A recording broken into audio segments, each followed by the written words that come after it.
Ooh, what is up, ladies and gentlemen? Long time no see. So much so, in fact, that Ross has lost like another 30 pounds since you saw him, but we got Ross. Man's putting in work. He's getting married this weekend, which is pretty insane. Real quick, let me get this out of the way. We did a video on Ross's twin turbo LS Volvo, which is done. And if you haven't seen the videos in a while, Ross has a twin turbo LS Volvo and it's done. Well, it's not done, but it's driving. And we did a feature video on it on Motor Biscuit.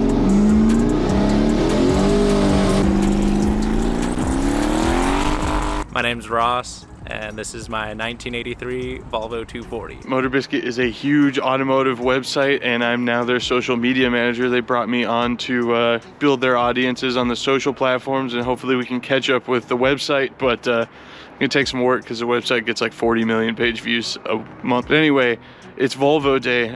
I said in the shorts and everything that the Volvo stuff is coming, and here it is. I've got about 1 hour and 45 minutes until I've got a work meeting, and we are going to have this cylinder head off. Because, if you'll recall, this has a blown head gasket and has been making some noises that I'm really hoping are in the top end, but we don't know for sure. So we're gonna speed run taking this off. So, I guess let's do it. Should we start a timer? All right, go. I'm gonna take the O2 sensor off, start taking the exhaust off. All right, I'm gonna see if I can just take the turbo off and set it down here since it's V-banded, although the drain line is extremely tight because the person who installed it made it extremely tight. Oh my God! Why is the intake on like that hard? You should have brought your sidewinder too. Then we could have doubled down. Oh my God! I'm surprised this head's...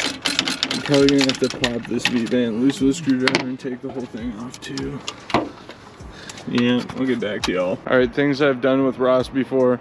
I forgot, but I tell myself things to remember, and then Ross remembers that I said it in the video. So the smaller 11 mil V-band is the one that goes on the turbo elbow. Bump to the baseline. Pull these spark plug wires first. Get these out of the way. Probably a good call. I could put some new plugs in it, and honestly, should probably order some new plug wires. They're getting a little crispy. One's wrapped in electrical tape. Ah, crispy. I will tell you, as much as I love this manifold, thanks Charles, you gotta wait like 2 hours before you try and do spark plugs if the car's been running. Oh. Because, you know. It gets hot. Right. What am I thinking? The first rule of thumb is see how many you can take off with power tools before you use hand tools. Right. What am I doing, dude? Yeah. You get some of that. Okay, not that one. I know. Well, as long as it's not on there, you know, all the ugga-dugga tight. Yeah. It's okay to use that. Oh! Damn it, Rod. Dude, the Joby Gorilla Pod sucks, alright? Casey, if you're watching this, Mr. Dystat, I know you've had good luck with them, but I also know you buy 30 of everything. Well, red RGB? Yeah, and I don't know. Because you'll recall somebody who worked at a certain shop put a bunch of red RTV on my exhaust side. When I messaged him about it, I said, bro, why? He said, because those paper gaskets tend to leak. And by paper gaskets, I can only assume he meant the nice MLS gaskets that I had in there. Well, yeah, those are shit. The paper ones that are multi-layer steel and nice. I beat you, Ross. You dick. I don't know why. Here's a cool thing. You can see these two right here. These are plugs for the oil cooler, because this used to have an oil cooler, and it doesn't now. But the newer ones, the 940s, it's like a very similar interchange, but the whole thing is coolant. So coolant runs through this and cools the oil instead of having an external air-to-air. And I have one of those. In the back, there was a 940 turbo at the junkyard close to me, so I went and pulled it out. So that whole assembly will be coming out as well while we have the head off, just because that's going to make it a million times easier to get to it. And then we're going to swap, we have to swap this pipe too, which I also got. And then probably get a new seal for the back of the water pump, just so it doesn't puke a bunch of coolant. That'd be nice. But then, yeah, then we're going to have a coolant-based oil cooler, so we'll have an oil cooler again before we crank the power to the moon. Another cool feature is that instead of getting an intake manifold gasket or asking for one, they just stuck it on with only RTV. So I'm gonna have to wire wheel that. At least it comes off pretty easily. Yeah. Like you were saying, the hot tank's probably gonna get all of that off the head. It's just pretty annoying. TPS. Oh God, I want to redo this harness so bad. The green car ruined me, dude. I made it way too nice.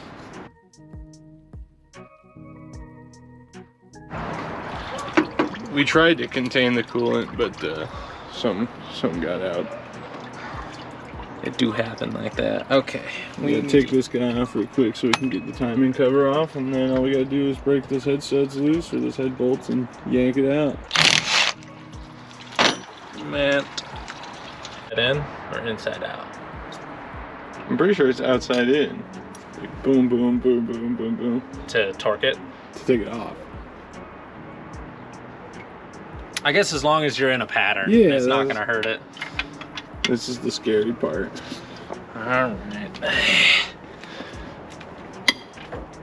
They always sound like they're breaking.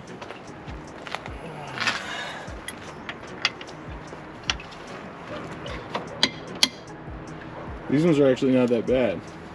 No. Remember the first time we did it in my 240? Yeah. That was scary. Like bending the breaker bar. It just cracked. The 345,000 mile head is perfectly fine. Machine shop's like, yeah, we didn't even see anything, dude. We just cleaned it up. Ooh. There.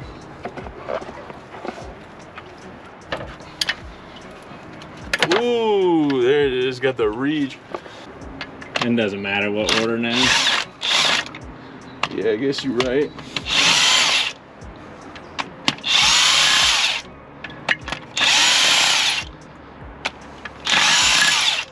My favorite is when we use impact to put them in before we torque them. Oh yeah. That freaks people out. You don't ugga-dugga too guys. One ugga-dugga. Just be careful. Ah!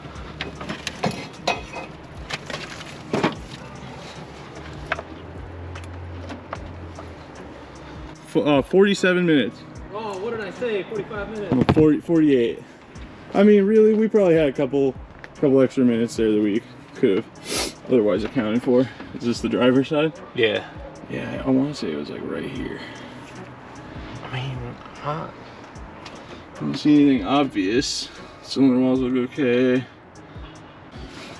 Only reason being is I want to scope for any cracks in the block.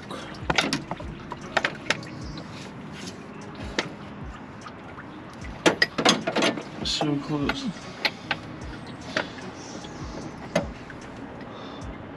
Not seeing anything. The coolant was definitely coming from between the head and the block. So I know that for sure. I'm just looking for any, you will see it like hairline cracks. Right. Let me feel these pistons too. Oh yeah. Oh yeah, bud. Throw some Marble Mystery Oil in there. All right, you probably can't even see it on camera since we're using the GoPro there, but there's a very fine crack between the intake and exhaust valve on that cylinder right there. And Ross had an engine with a very similar crack, or a head with a similar crack, and the machine shop told him no. So, this thing needs a new head. And, wow, this thing needs a new engine. Look, I was really poor when we built this car, okay? So, yeah, we don't need to get into what's in there. The real ones know. The problem is we have a lot of piston slap, and it's really not that detrimental once it runs for about 35 seconds. It stops once the oil starts circulating properly. But we'll see how much blow-by that translates to when we're running 25 pounds of boost through it. And it's probably going to smoke a little. But, you know, what we could do is source another engine, start building it, and the problem is that my nice rods are in there, and I would want to use those. Otherwise, I'll just have to buy another set of $400 H-beams. Well, Josh hooked me up last time, but considering I don't post very often anymore, wow, dude, no respect these days. Filling the air with lead, filling my ears with noise. I don't think he's gonna give us a deal again, but I guess it doesn't hurt to ask. I just don't really want to ask, if I'm honest, because he kind of already hooked it up. So I mean, the solution here is get another engine, build it on the side, and run this one until it dies, which it just might never die. It's a red block. Yeah, I mean, I'm not. Look, we don't have gap tuning anymore. Unfortunately, they closed. So we don't have a dyno, and I don't really want to pay to put this car on a dyno just for the sake of proving that it makes 300 wheel horsepower or 400 crank, whatever, and that's about what those work out to. We might just roll with it the Jasmine way, because my sketchy ass street tuning on that car didn't bend 9mm rods, so something tells me we're definitely not going to bend 140mm forged H-beams. I thought it was 150. Yeah, something that's not 9. Yeah. Well, I guess that's the width though, but I mean they're what, 1 3/4 inches or something like that? They're beefy. Yeah. I think if you went like just a little bit bigger, it wouldn't even clear the skirts, like, yeah, or whatever. So really the biggest failure we could run into here with that piston slap is if one of the wrist pins let go, then one of those forged steel rods is not going to hesitate to punch a hole through the block. But it would probably be fine. But yeah, I mean, we're just going to run it and see what we got, because this car, I mean, the engine build is so cheap right now, and yeah, that's thanks in large part to our friends at FCP Euro and our friend Josh over at Yoshi Fab, but everything else is salvageable and retainable, so we just gotta build another engine. And I've been thinking how fun it would be to bring my LS over here and just kind of have it in the house building. Because if I clean it out, like if I get it tanked or whatever, then it's not gonna have anything to leak out of it. Right. They just have furniture that's just Volvo engines and LS engines on engine stands just hanging out in the house. But I kind of want to build that LS. I've been considering selling the G35 and buying a BMW chassis, because you can buy a roller E46 for $500 still with no engine or trans, but a manual one with a clutch pedal, and then I could sell the G35 enough for a Sicky LS swap kit. Oh. And then I have an LS, and then I just need to find a CD09 or whatever. But I mean, the Sicky kit is like $4,500 with the oil pan and headers. And then to adapt a CD to the LS is like $2,500 after a clutch. I don't think it's out of the question to get 65 or 7 for the G. Yeah. In today's market, once it's put back together. But I don't know. I also still don't really have a place to work on cars. So starting an LS, I think it's just because I haven't driven it for so long that I want a V8 car again.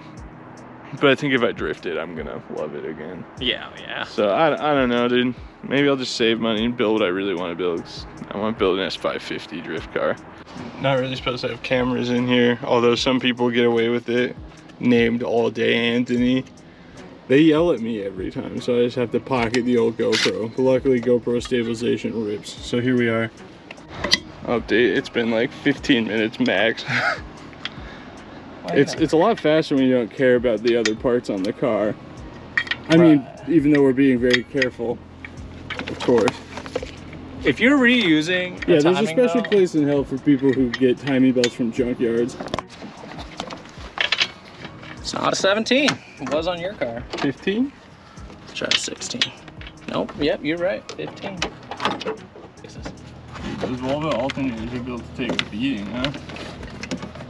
Yeah. One whole Ross right on top. That bracket though. All right, this turned into a little bit more of a pain towards the end than we thought it was going to be, but we got it. All right. Shout out Boise Cylinder Head Service.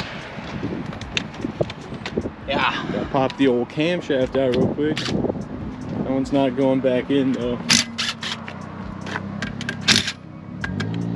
All right, guys, we got to keep the lights on around here. And by that, I mean, this isn't making me any money and this channel doesn't make me any money, but that's fine. Sometimes companies send me cool stuff and that's just as good as paying bills. Enter the Topdon TB6000 Pro.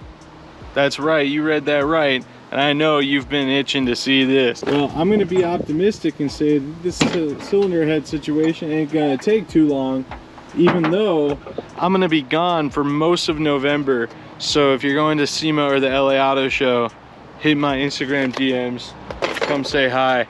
But this battery is flat dead, even though it's basically brand new. And that's great because the Topdon TB6000 Pro is a battery charger. They sent me this to do a little quick review and I'm going to put the link to it in the description. Oh no, the battery's on concrete, look out. Okay, so the old Topdon has a whole bunch of different charging modes and everything, but one of the ones I'm really excited for is repair. And this battery's been so dead for so long that that's what we're going straight to. Because we are outside of that sweet, sweet 1 year free replacement warranty, unfortunately. So this is kind of nice actually. It comes with these hoops so you can do it with your battery terminals on in the car if you'd like, but we're just going to go with the traditional method here. And the charge cable length is super nice. So you can keep it away from most of the structure here. As you can tell, my house is fairly flammable. Perhaps the coolest feature about this thing though, and I'm actually really excited about this, is that you can't see my screen protector very well. It's got a Bluetooth app. So once the battery is not flat dead, you can actually test everything, but right now it's not going to let me test it until we are at until we're at least 8 volts. But yeah, it's super cool. You can connect and everything, and I'm wondering if there's a way to see what the voltage is live. At any rate, you can check the battery for excessive draw while it's cranking, and you can check to make sure alternator is charging by plugging in via the app. That's what those hoops are great for. And it'll tell you live voltage readouts via the app, tell you whether or not your alternator is properly functioning and whether or not you have excessive draw while it's cranking. So yeah, pretty cool little device actually. I'm pretty excited about it. The Black Widow in that corner. I got a solution for that. So if you guys are considering a battery charger, why not consider the Topdon TB6000 Pro? Am I right? Like I said, I'm going to be gone for quite some time and I'll be posting a lot of SEMA content, and they might even let me get away with doing the SEMA welds video over on Motor Biscuit. So go subscribe to Motor Biscuit, please. We're trying to get that channel to 1,000 subscribers and make my life a little bit easier. It'd be awesome if we can get some good momentum behind that channel. They have a lot of resources that are going to allow me to do some really cool things. They've already got me a C8 Corvette for a few days and might be a Scat Pack charger next, and just a bunch of stuff, press cars connections. It's a whole like real editorial like media company, and I'm super stoked that I get to have my dream job. So if you guys want to come hang out and watch as the Motor Biscuit stuff unfolds, please do go subscribe to Motor Biscuit. Follow Motor Biscuit on Instagram at Motor Biscuit Official. Follow us on Twitter at Biscuit Motor, and you can follow me on Instagram at BigB1011. And yeah, follow Ross on Instagram at We Got Ross, and we will see you guys in the next video. Peace out.